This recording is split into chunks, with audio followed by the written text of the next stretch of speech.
Meesho creator club join करण्यासाठी तुम्हाला इंस्टाग्रामवरती यायचं आहे। इंस्टाग्रामवरती सर्च ऑप्शनमध्ये तुम्हाला मिशो क्रिएटर क्लब सर्च करताच जे पहिला ऑप्शन दिसेल तुम्हाला मिशो क्रिएटर क्लबचा, त्याच्यामध्ये इथे लिंक दिलेली आहे त्यांनी या अकाउंटमध्ये। त्याच्यावरती ओपन केल्यानंतर जॉईन मिशो क्रिएटर क्लबचा पहिला ऑप्शन येतो, ती लिंक ओपन करायची आहे। लिंक ओपन करताच अशा प्रकारचा इंटरफेस ओपन होणार आहे। याच्यामध्ये जॉईन द प्रोग्राम क्लिक करायचं आहे।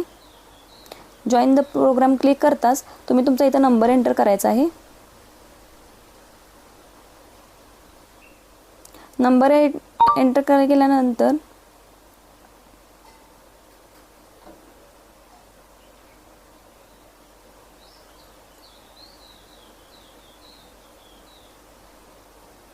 अशा प्रकारे तुम्ही मिशो क्रिएटर क्लब जॉईन करू शकता।